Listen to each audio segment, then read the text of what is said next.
સીતારામ બધાઈને. સાંજના વાગી ગયા 5:30 અને બા ઘુમરાલીએ જ ઘરની અંદર. ગરમીએ કાળો કોપ કર્યો છે. એસી નથી ઘરની અંદર હજી, પંખા જ છે એટલે ગરમી તો બહુ થાય. પંખાને તો જવાબય નથી. પંખા ખુદ અત્યારે ઓક્સિજન ઉપર છે. બહુ ગરમીનો માહોલ. ચૈત્ર વૈશાખના તડકા છે ને માણસને બહુ બીમાર પાડે.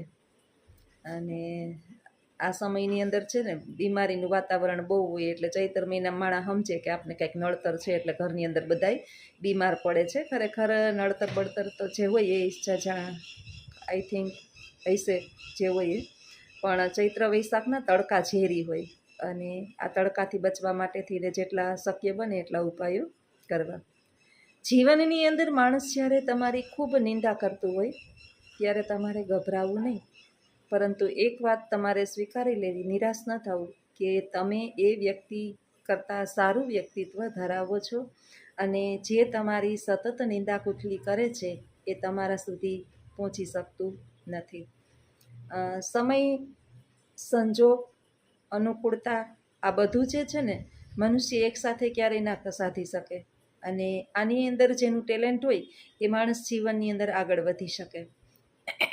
એક વખત મેં તમને કીધું હતું કે ચાણક્ય જે છે ને એણે દરેક પશુ પક્ષીઓ પાસેથી ચાણક્ય નીતિ નામનું પુસ્તક છે. જો ક્યારેય મળે તમને અને વાંચવાનું મન થાય, કોઈ વાંચવાના મારી જેવા શોખીન હોય તો ચોક્કસ તમે અને તમારા બાળકો, નાની ઉંમરનાઓને માટે તો ઠીક છે, ખાસ જે તારુણ્ય અવસ્થાની અંદર છે, કારણ કે મનુષ્યની અંદર જનૂન છે ને કંઈક કરી છૂટવાની ભાવના, એ તારુણ્ય અવસ્થામાં જ હોય. તો તારુણ્ય અવસ્થાની અંદર જેના બાળકો છે ને એને ચોક્કસ આ પુસ્તક એક વખત વાંચાવજો. કે 20 ગુણો જે છે ને એ પશુ પક્ષીઓ પાસેથી ચાણક્યએ લેવાનું કીધું. મેં એક વિડીયોની અંદર આગળ કીધું હતું ને ત્યારે હું બોલી હતી કે હું ક્યારેક મને નવરાશની પળ મળશે ત્યારે હું તમને કયા ગુણો લેવાના છે ને એ કહીશ. એમાં એક ગુણ છે ને સિંહ પાસેથી લેવાનું. સિંહ જંગલનો રાજા છે પણ એની પાસેથી એક જ ગુણ લેવાનું છે અને એ ગુણ એવો છે કે કામ નાનું હોય કે મોટું આપણી જાતે જ કરવું. જો સિંહને ભૂખ લાગે ને એટલે શિકાર પોતે કરવા જાય છે, કોઈના ઉપર આશા રાખતો નથી. એમ કામ નાનું કે મોટું એની અવગણના કર્યા વિના આપણે જાતે કરી લેવું. આ એક ગુણ સિંહ પાસેથી લેવો. એક ગુણ બગલા પાસેથી લેવો. બગલા પાસેથી એ ગુણ લેવાનો છે કે જ્યારે આપણે કોઈ પણ કામ કરીએ ત્યારે બધી ઇન્દ્રિયોને કાબૂમાં રાખવી. બધી ઇન્દ્રિયોને, જો આપણી બધી ઇન્દ્રિયો કાબૂમાં હશે ને એટલે તમને કોઈ પણ કાર્યની અંદર નિષ્ફળતા મળશે નહીં. બાળક, વિદ્યાર્થી વાંચતો હોય અને એનું ધ્યાન બીજે હોય તો એને ગમે એટલું વાંચશે, ગમે એટલા કલાક, પરંતુ યાદ નહીં રહે. બગલો જ્યારે માછલીને પકડે છે તળાવ કે જળાશયમાંથી ત્યારે એકદમ એકી ટસે બધી ઇન્દ્રિયોને કાબૂમાં રાખે છે, એટલે જ સફળ બને છે. 2 ગુણ થયા. 6 ગુણ જે છે એ કૂતરા પાસેથી લેવાના છે. સૌથી વધારે ગુણ કૂતરા પાસેથી લેવાના. વહેલું ઉઠી જવું, વહેલું સૂઈ જવું, માલિક જેટલું આપે ને એટલું જ ખાવું, એનાથી મારફાડ કરી અને ઝટવાનું નહીં. સંતોષ સાથે જીવવું કૂતરા પાસેના ગુણ છે કે સંતોષથી જે માલિક આપે એટલું લેવું, થોડાકમાં સંતોષ માનવો. પછી માલિકનું વફાદાર બનવું. કૂતરો છે ને એ વફાદાર બહુ હોય. તરત સૂઈ જવું, તરત ઉઠી જવું, માલિક જેટલું આપે એટલું જમવાનું, પ્રેમથી જમવાનું અને માલિકનો વફાદાર રહેવું. આ બધા ગુણો જે છે ને આપણે કૂતરા પાસેથી લેવાના છે. ત્યાર પછી આવે છે ગધેડું. આપણે ઘણી વખત વિચારીએ કે હાડો ગધેડા જેવો છે. ગધેડા જેવા હોય ને તો ગધેડાની અંદર 3 ગુણ છે. કયો ગુણ છે કે શીત ઉષ્ણ વિંદયતી, ઠંડી કે ગરમીને ગણકારવી નહીં. ઓહો, ગરમી તો જો હમણાં મેં તમને કીધું ને એટલે જ મેં તમને એક્ઝામ્પલ આપ્યું ગરમીનું, કે આપણે સાલું ગરમી પડે તોય ન સહન થાય, ઠંડી પડે તોય સહન ન થાય, વરસાદ આવે તોય સહન ન થાય. અહીંયા ગધેડો જે છે ને ઠંડી કે ગરમીને ગણકારવી નહીં, સસંતોષ તથા હંમેશા સંતોષ રાખવો. ગધેડો છે ને બહુ સંતોષી છે. આ 3 ગુણ ગધેડા પાસેથી લેવાના છે. અને અવિશ્રામ વહેત ભારમ, વિશ્રામ કર્યા વિના વજન ઉપાડવો.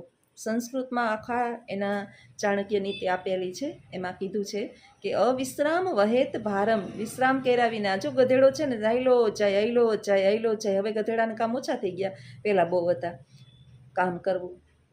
3 ગુણ એ ગધેડા પાસેથી લેવાના. 6 ગુણ કૂતરા પાસેથી, એક સિંહ પાસેથી, એક બગલા પાસેથી. હવે આવ્યો છે કાગડો. મોસ્ટ આઈએમપી જુઓ, કાગડા પાસેથી આપણે શું શીખવાનું છે. એમાં પહેલું ગુણ છે ને કાગડાનું, ગૂઢ ગ્રાહસ્થ જીવન. ગૃહસ્થ જીવન હંમેશા છૂપું રાખવું. અત્યારે પતિ પત્ની જે છે એ આપણે જોઈએ છીએ કે તમે જાહેર જગ્યાએ ક્યાંય બેસી ઉઠી નથી શકતા. સોશિયલ મીડિયા આપણા ઘર સુધી પહોંચી ગયું છે. ટીવીની અંદર, મોબાઈલોની અંદર જે બીભત્સ ચિત્રો આવે છે, આને કારણે આપણી યુવા પેઢી બગડી અને ધૂળ થઈ છે. બાળકો બગડેલા હોતા નથી, જેવું કરે ને જોવે ને એવું એ બાળકો કરવા ઈચ્છતા હોય છે. એની બુદ્ધિ કામ નથી કરતી. એટલે ખાસ તો કાગડા પાસેથી આપણે છૂપું ગૃહસ્થ જીવન જીવવાનું છે. કાગડાની ફેમિલી છે જ, છતાં એનું જીવન છૂપું છે. ગૂઢ ગ્રાહસ્થ્ય જીવન. ચતુરાઈ. કાગડો ચતુર બહુ હોય, ચતુરાઈ એની પાસેથી લેવાની. કાગડા આપણે કહીએ ને કે કાગડો એનો એટલી બધી ચતુરાઈ કે લગભગ કાગડો અમર છે, એ મૃત્યુ પામતો નથી. આકસ્મિક રીતે જ કાગડાનું મૃત્યુ થાય. એ કાગડા પાસેથી આપણે શીખવાનું છે. પછી યોગ્ય સમયે માળો બાંધી લેવો. પછી કરશું, પછી કરશું, પછી કરશું, પછીમાં કાંઈ થાય. કાલે સંગ્રહ આલય એમ કીધું છે કે યોગ્ય સમયે માળો બાંધી લેવો. આ આપણે કાગડા પાસેથી શીખવાનું છે. તો આ 5 ગુણ કાગડા પાસેથી લેવાના. હવે આવ્યો કૂકડો. કૂકડો જે છે ને, કૂકડો આપણે 4 ગુણો શીખવાડે છે. કયું? તો કે પ્રાપ્ત ઉત્થાનમ, વહેલું ઉઠવું. સવારમાં ઉઠી જવું વહેલું. સૌથી પહેલું ઉઠવાનું એટલે આપણું આરોગ્ય સારું એમ સમજી લેવાનું. વહેલું ઉઠી અને આ શરીર, આપણા પ્રકૃતિ જે છે ને એકદમ સરસ હોય એટલે એનો આનંદ માણવાનો. પછી વહેલું ઉઠવાનું, ભાઈઓની સાથે ભોજન લેવાનું, મુશ્કેલીમાં પડેલી સ્ત્રીઓની હંમેશા રક્ષા કરવી. કુકડીની રક્ષા કૂકડો બહુ કરતો હોય એમ કહે છે બધાય. તો અને હંમેશાને માટે શાંતિપૂર્વક જીવવાનું. આ 4 ગુણો છે ને આપણે કૂકડા પાસેથી લેવાના. તો આમ કરી અને કુલ ગુણ જે છે ને 20 છે. અને આ 20 ગુણો આપણે આપણા જીવનની અંદર ઉતારીએ તો અજેય સ ભવિષ્યતિ, એ હંમેશા વિજયી બને છે. ચંદ્રગુપ્ત મૌર્ય નામનો સમ્રાટ રાજા થઈ ગયો. આ રાજા એમ જ સમ્રાટ નહોતો બન્યો, કારણ કે એના ગુરુ ચાણક્ય હતા. અને કઈ રીતે જીવનની અંદર વિજય બનવું, એ કોઈ ચાણક્ય નીતિ વાંચે ને તો એ જીવનની અંદર ક્યારેય નિષ્ફળ બને નહીં. અને જ્યારે ચાણક્ય તો બહુ હતા, સામ દામ દંડ અને ભેદ 4 નીતિ સાથે એ ચંદ્રગુપ્ત મૌર્યને એક સામાન્ય બાળકમાંથી સમ્રાટ બનાવનાર ચાણક્ય હતા. તક્ષશિલા વિદ્યાપીઠના એ પ્રાધ્યાપક હતા. અર્થ વિષય શાસ્ત્ર, પોલિટિક્સ, રાજનીતિ વિષયના એ અધ્યાપક હતા. એટલે એને રાજનીતિનું જ્ઞાન હતું. આપણે કહીએ ડર્ટી પોલિટિક્સ, ગંદુ રાજનીતિ છે, પરંતુ એ ગંદુ રાજનીતિ એ કેમ કરવું ને એની આવડત હોવી જોઈએ. તમને મને કોઈક વડાપ્રધાન બનાવી દે, આપણે કહીએ ને મોદી કાંઈ નથી કરતો ને આ કાંઈ નથી કરતા ને આને કાંઈ નથી કરતા, ને 5 દિવસ આપણા હાથમાં સત્તા આપે તો આપણે તો એ વિચારવામાં છે શરૂઆત ક્યાંથી કરવી. સહેલું નથી હો ભાઈ, કોઈનું કામ સહેલું નથી. દેશ સંભાળવો, રાજ્ય સંભાળવું, એક જિલ્લો સંભાળવો કે એક આખું ગામડું સંભાળવું, સરપંચ બનવું એ સહેલું નથી. હાઈન થાય ને ત્યાં 500 પ્રશ્ન ઊભા હોય. કામ કરો તોય પ્રશ્ન હોય ને કામ ન કરો તોય પ્રશ્ન હોય. એટલે 50% પછી કામ કરતા જ નથી, કામે પ્રશ્ન તો છે જ. એટલે આવું છે, કોઈ કામ સહેલું છે નહીં. પણ જો તમે ચાણક્ય નીતિ પુસ્તક વાંચો, સમજો, સાંભળો અને મગજની અંદર ઉતારો, અને આપણા બાળકોને પણ આવા પુસ્તકોનું જ્ઞાન કરાવો. હું મારા વર્ગખંડની અંદર છે ને, જ્યારે ફ્રી હોય ને, ફ્રી મીન્સ શિક્ષક કોઈ દિવસ ફ્રી હોય જ નહીં. મને ઘણા કહેતા હોય, બેન તમને સાયન્સના ક્લાસમાં મોકલીએ ને તોય શાંતિથી ક્લાસ સાંભળતો હોય.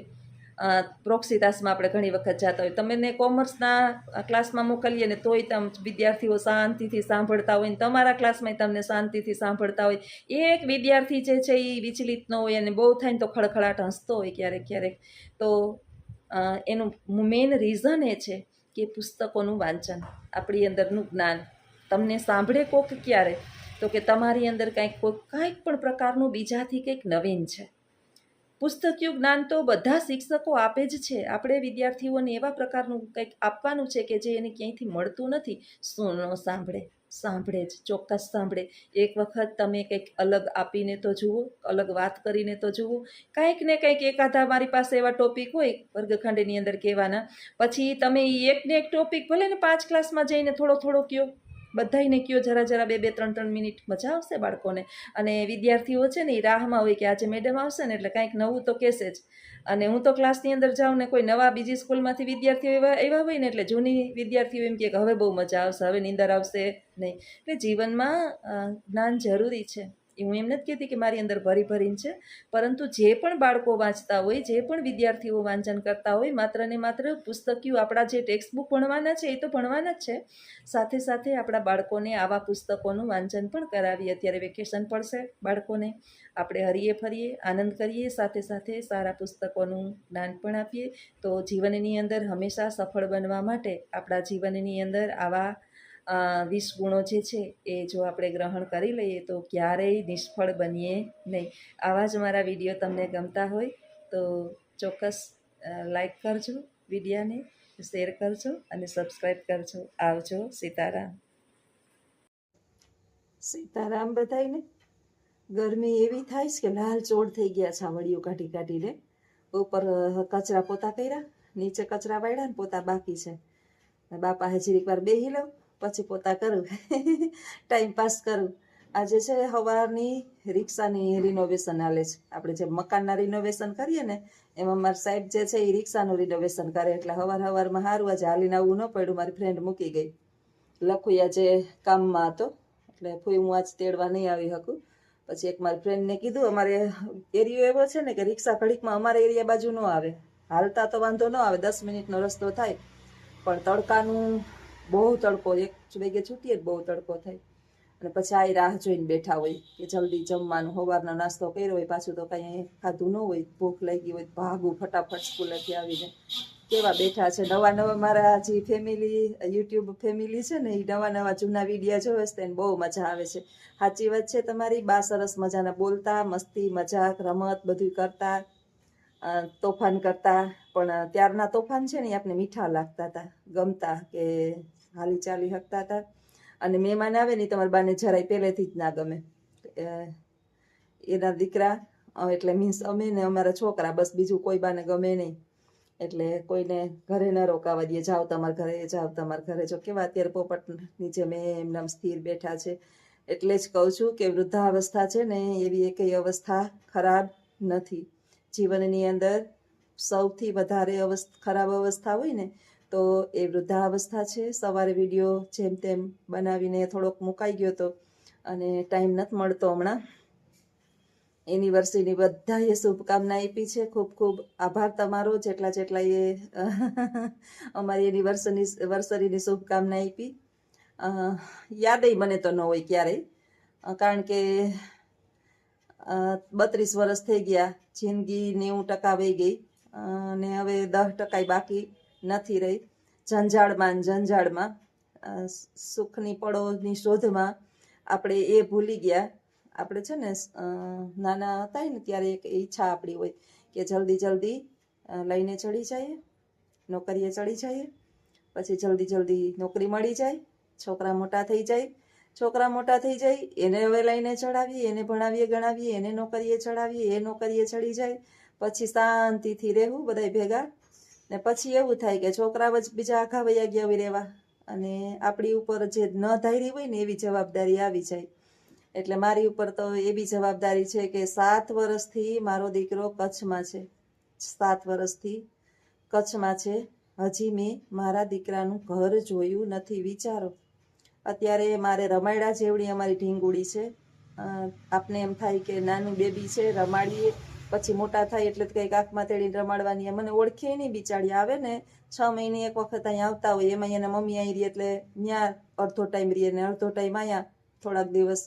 ને બા ને અમારે મનસાબે બાંધે એટલે વધારે પડતી ત્યાં રહીએ ને મને ઓળખે નહીં. જ્યાં ઓળખાણ થઈ હોય ને ત્યાં જવાનો ટાઈમ થઈ ગયો હોય. એટલે બધાને બધી ઈચ્છા હોય. હું માણસ છું, મને ઈચ્છા હોય કે હું મારી પોતરીને રમાડું, મારા દીકરાને બહુ ભેગી રહું. પણ ઈશ્વર છે ને આપણી ઉપર એવી બધી જવાબદારીઓ આપી દે ને કે તમે તમારી એક પણ ઈચ્છા પૂરી ન કરી શકો અને ક્યાંય જઈ આવી ન શકો. 2 દિવસ થયા જો બધા મોજ કરે છે, લગ્નમાં જાય, સાંજીમાં જાય, આ બધા જાનમાં કાલે સાંજે 4 સાડા 4 સુધી હતા, આજ બધા વાયણામાં ગયા. હું જાઉં તો આખો દિવસ આપણે બારગામ હોય, જાન ને બધું આ અહીં તો ન હોય કે હાલો આપણે અડધી કલાકમાં પાછા આવતા રહીએ, તો જવાના છે કે સવારે ગયા ને રોંઢે આવતા રહીએ. એક જણું તો જોઈએ જ. એટલે આ દુનિયામાં બધાને હરવું ફરવું, કોઈ માણસ એવું ના હોય કે ના ગમતું હોય, પણ જવાબદારી હોય એટલે તમે કે નીકળી ન શકો. અને આ યુગ તો એવો છે કે જેણા હોય એ જોગવે ને પૈડા હોય એ ભોગવે. માથે જેણે પહેલેથી જ જવાબદારી લીધી હોય એ છેઠ સુધી લીધે રાખે. એટલે આવું છે ભાઈ. ક્યારેક ક્યારેક વેકેશનની અંદર રાહ જોઈને બેઠી છું. બે બેનું છે મારી બિચારી, કાયમ કે બેન સવારથી આવી અને હાંજે પાછી વહી જા, સવારથી આવીને હાંજે વહી જા. તને કોઈ દી એમ નથી થતું કે અમે રાત્રો કાંઈ મારી બેનની ઘરે? મને બહુ ઈચ્છા થાય ભાંડેડાને ઘેરે જઈએ, કોઈક દિવસ શાંતિથી તૈયાર રાંધેલું ખાઈએ. બેનોની મારી બે બેનું જ એવી છે કે હું એની ઘરે જાઉં તો મને તૈયાર મળે, બાકી આ દુનિયાની અંદર મને કોઈ તૈયાર કરીને દેવાવાળું નથી. મારી બે બેનું છે ને ત્યાં મને તૈયાર મળે એટલે ત્યાં જવાની મને ઈચ્છા થાય કે બે દી મારા જીવને શાંતિ. તો રાહ જોઈને બેઠી કે છોકરાઓને બહુ આવે તો થોડાક દી એના ભેગી રહી અને પછી બે દી જઈ આવું. અને જવાબદારી તો બહુ ખરાબ ચીજ છે અને પૂર્ણ શ્રદ્ધાથી પાછી આપણે નિભાવવી પડે. જો આને બળકા ભરો ને તો રોવા માંડે ને એટલે આપણે એની હાઈ લાગે. હાઈ હારી નહીં, વૃદ્ધોની હાઈ જરાય હારી નહીં. 5-5 મિનિટે અમારા બાને તો રોવું આવે. જરા કંઈ તમે એને ન ગમતું કંઈ કરો ને તો એની બાજુમાં બેઠીને તો એને હુઈ જાવ છો, નહીં તો તોફાન કરવા છે. હવે આમ આખો દિવસ તમે એની બાજુમાં ક્યાંથી ભાઈ બેઠા રહ્યો? આપણે બીજું કંઈ કામ હોય ને. અને આજે હજી તે રિક્ષા ખોલી એટલે આજે એ આખો દિવસ એની પાછળ ને પાછળ, રિક્ષાની પાછળ હોય. વાહન હોય ને એ આપણે જેમ શરીરને ખોરાકની જરૂર પડે એમ વાહનની ખોરાકની જરૂર પડે. તો આવું છે જીવન. અને જીવન જીવવું જરૂરી છે, એના વિના છૂટકો નથી. હસતા હસતા જીવવું ને રોતા રોતાય જીવવું. મનીષાબેન કી એમ, જેમ કે કોઈ મનીષાબેન ને કીર્તિબેન વધારે કમેન્ટ કરે કે કોઈ પણ પરિસ્થિતિ હોય પણ બેનનું મોઢું હસતું નસતું હોય. કદાચ બેનું રોતું મોઢું રાખવું તો દુનિયાને તો બહુ મજા આવે કે આવી લાગમાં. અબ ઉટાયા પહાડ કે નીચે. માણસ રાહ જોઈને બેઠા છે કે હું ક્યારે રોઉં, અને એ વાત શક્ય નહીં બને ક્યારેય. હું રોઈશ નહીં. હાઈલે રાખે, જીવન છે જાયલું જાહે. કૃષ્ણનું એ વાક્ય હું યાદ રાખું છું. ભગવાન શ્રી કૃષ્ણએ અર્જુનને, હું દરેક વિડીયાની અંદર કહેતી હોય કે કીધું હતું કે એક વાક્ય લખો, ને કૃષ્ણ ભગવાને એક વાક્ય લખ્યું તો આ સમય પણ ચાલ્યો જાહે. તો હું એની જ રાહ જોઈને બેઠી છું કે આ સમય પણ ચાલ્યો જાહે. સમય કોઈ દિવસ સ્થિર રહેતો નથી. તો બસ જાય છે સમય, અને આ સમય પણ ચાલ્યો જશે. જે આવશે એ પણ જોયો જશે. તો આવજો મિત્રો, સીતારામ. આ દુનિયામાં છે ને 3 પ્રકારના માણસો હોય: પોઝિટિવ, નેગેટિવ અને રિલેટિવ. તમારે અને મારે બધાયને. પોઝિટિવ જે છે ને એ હકારાત્મક વિચારવાળા હોય, સારા વિચારવાળા હોય. તમે કાંઈ પણ કામ કરો ને એટલે તમને આશ્વાસન આપે કે કંઈ વાંધો નહીં, થઈ જાહે, બધું સારું થઈ જાહે. ગમે એવા તમે મુશ્કેલીમાં હોય ને ગમે એવું અઘરું કામ હોય, એટલે નથિંગ ઇઝ ઇમ્પોસિબલ. અશક્ય કાંઈ નથી, શક્ય થઈ જાહે. તમે થોડીક મહેનત કરો, આગળ વધો. અને આવા વ્યક્તિઓ પાસે તમે બેસો ને એટલે તમને પોઝિટિવ વાઇબ્સ આવે, હકારાત્મક વિચાર, સારા વિચાર આવે. આ બધા આવા વિચારવાળા સારા. હંમેશાને માટે જે છે ને તમારું આસપાસની બેઠક, સંગત, પછી આપણે કહીએ ને કે ભરોસો, આ પોઝિટિવ લોકોનો કરવો. પછી બીજા જે છે એ નેગેટિવ. તમારા દરેક કામમાં જે છે ને એ તમને પાછા પાડે, અટકાવે. નહીં થાય એ કામ તારાથી ન થાય, તારું કામ નથી. હવે આપણે ને હજી તો આપણે કહીએ ને એ તારું કામ નહીં. હવે ભાઈ તું કે તો ખરી કે કયું કામ છે એ હું કરી શકું કે નહીં. આપણે એ માણસને, મનને, એની કેપેસિટીને, એના બળને જોયા વિના સીધું ના પાડી દઈએ કે તારું કામ નથી, અથવા તો એ કામ ન કરે. ને ઘણાને પૂછતા હોય એ ધંધો કર્યા જેવો નથી. હવે ભાઈ તને નિષ્ફળતા મળી એટલે મને મળે, તારું મારું બેનું હરખું હોય. આ બધા નેગેટિવ વિચારોવાળા. આનાથી આપણું વાહન 15 ફૂટ દૂર રખાય. આવા પાસે બેહાય નહીં. ત્રીજા જે છે એ રિલેટિવ. રિલેટિવ એટલે આપણા સગા સંબંધી, જે પોઝિટિવ અને નેગેટિવ બંનેની પથારી ફેરવી નાખે. હાઈ ન પાડે, નાઈ ન પાડે, અને બસ બધું આપણે સમજી જવાનું કે કાંઈ પણ સારું છે જ નહીં. તમે જે કાંઈ પણ કામ કરો છો ને એ કંઈ કામ સારું નથી. સારું છે એ સારું નથી ને ખરાબ છે એ સારું નથી. એટલે આવા જે છે એ બધા રિલેટિવ. એટલે સમાજની અંદર 3 પ્રકારના લોકો છે. હવે તમારે શોધવાના છે કે ખરેખર તમારા માટે કયા પ્રકારના લોકો છે એ સારા છે, અને આપણા જીવનની અંદર કયા લોકોને સ્થાન આપવું જોઈએ. વધારે પડતા જે છે ને પોઝિટિવ માણસો સારા. પોઝિટિવ માણસો તમને તમારા દરેક કાર્યની અંદર મદદ કરશે, આગળ વધવામાં મદદ કરશે. કદાચ નિષ્ફળતા મળશે તો તમને એવા ઉદાહરણ પણ આપશે કે આગળ વધી જાઓ. તો આવજો. સીતારામ.